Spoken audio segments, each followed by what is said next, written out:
Isang mapagpalang hapon po sa atin lahat, mga kapwa ko Bicolanong Oragon, mga kapwa ko small content creator. For today's video, bago ko po pala makalimutan, paki-subscribe po ang aking YouTube channel, Ricky Oragon Vlog, paki-like, paki-share, at paki-pindot na rin ang notification bell para updated po kayo sa aking mga gagawing videos, mga kapatid.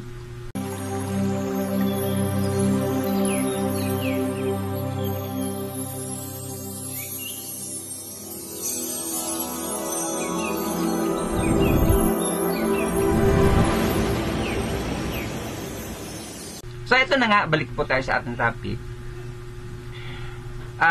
Marami po kasing nagtatanong sa akin dahil nakikita nila po ang aking upload sa aking Facebook page or sa aking Facebook, ganun din po sa aking YouTube channel na Ricky Oragon Vlog na about nga po sa pauwi ng Bicol.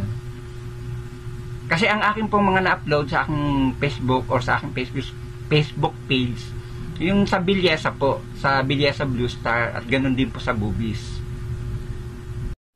May mga nagtatanong po sa akin kasi ng mga kababayan natin, yung mga pauwing Bicol po, or mga kababayan ko or kamunisipyo ko po sa bayan po namin ng Manito, na kung magkano daw po pamasahe, pauwi po ng Bicol, at paano daw po magpa-reserve or paano daw po magpa-book sa Bilyesa or sa PTEX, kung paano daw po magpa-book ng bus na Bilyesa sa PTEX po dito sa Parañaque.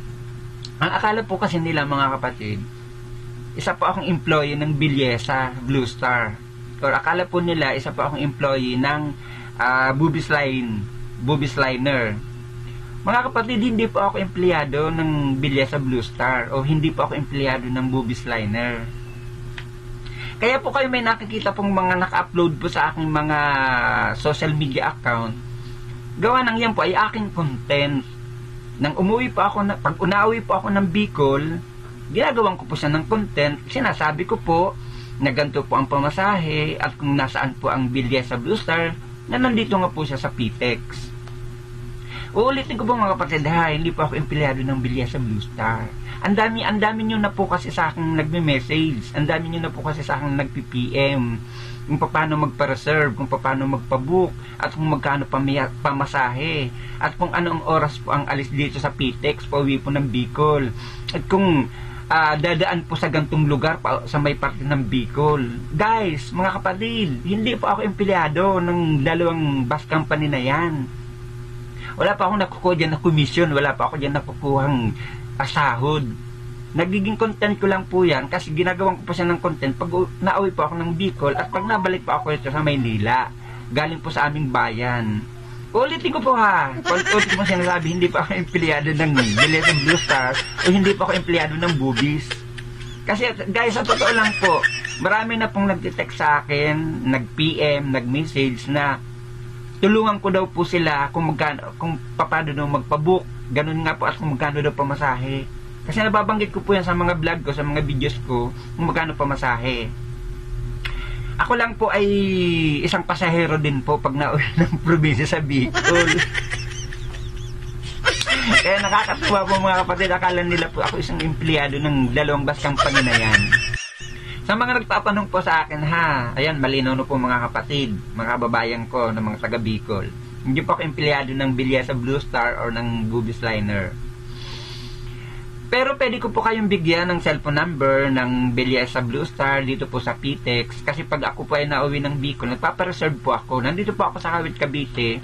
Pag uuwi po ako ng Bicol, tumatawag na lang po ako or na-text na lang po ako para makapag-reserve ako nang gusto kong upuan. Lalo kung marami po kami, para hindi na po ako nagmamadaling pupunta po doon sa PTEX para lang magpa-reserve.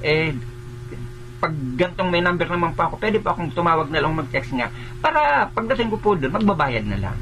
Pwede ko po kayong bigyan ng cellphone number para lang po makapag-reserve din pa kayo or makapagpa-book. Pero hindi po ako empleyado ng Bilyesa Blue Star, mga kapatid. Malinaw po yan. At sa mga magtatanong pa po sa akin sa susunod na mga araw, lalo na po ngayon, December, peak season po ngayon, dami pong uuwi. Please lang po, hindi po ako empleyado ng dalawang bus company na nabanggit ko po, Please lang po, pwede na lang po kayo, mas possible po na pumunta na lang po kayo ng Parañaque or dito sa PTEX. Doon na lang po kayo magtanong, doon na lang po kayo magpa-reserve, or doon na lang po kayo magpa-book ng inyong pong ticket, ng inyong upuan para makasakay po kayo at para makakuha po kayo ng gusto nyong tamang upuan na para sa inyo po. Yung pang gawin nyo po, tanda lang po ko sa PTEX, available naman po doon ang isang empleyado po ng Belleza Blue Star or ng Boobies. I-entertain naman po kayo noon, sasagutin naman po ang inyong mga tanong nila kung ano po yung gusto nyong itanong sa kanila. So, ganun po mga kapatid, malino po ang aking sinabi po, please lang po, hindi po ako empleyado ng dalawang bus company na yan. Content ko lang po yan, kaya marami po kayong nakapapanood ng mga upload ko. Ganun. So, once again mga kapatid, dito ko na po tatapusin na aking vlog sa hapon na to. Isang mapagpalang hapon po sa atin lahat. At bye-bye! God bless you! Peace!